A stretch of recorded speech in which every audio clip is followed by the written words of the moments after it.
Sumy już w Albanii, pierwszy raz w Albanii, Durres nad Adriatyckim Morzem, niedaleko Tirany, głównego miasta. No jakie pierwsze wrażenia? No do Europejskiej Unii jeszcze im daleko, do cywilizowanej Europy jeszcze im brakuje. No Enver Hoxha tutaj reskirował, to była Korea Północna Europy. Oni dopiero od niedawna otwarli się na turystykę. Fol Apfalów. Tyle Apfalów, co tutaj nikt nie widział. I na plaży, i we morzu, i na ulicach. Moc Apfalów. Syf totalny. Kiedy my się wczoraj meldowali, no to prosił, że baby, co by mi podała numer.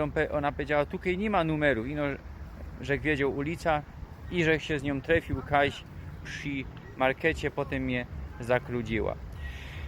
Żyją tutaj w zgodzie ze sobą muslimy, katoliki, prawosławni. Tutaj mamy też meczet, mamy cerkiew. No i tu też na plaży są muzułmanki we hijabach, są inksi, większe działy we bikini, a słuchajcie, też jeden hop show ze swoimi 4 babami. One w nikabach, nawet tutaj w nikabach też łażą, a on krótkie galotki i bez rękawków, treska tak jak jomą.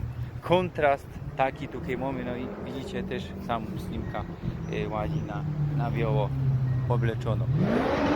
Ja, coże jeszcze tutaj widział?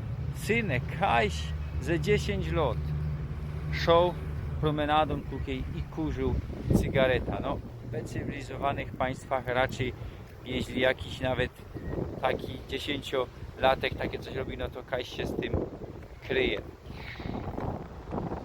Ja, będziemy jeszcze dalej rozprawiać. To jest pierwszy dzień, 4 dni w Albanii. Będziemy, jakie są wasze wrażenia? U mnie raczej negatywne, no ale obejrzymy jeszcze dalej. No i na razie, jeśli się rozchodzi o ceny w geschäftach, wcale nie ma tak taniej.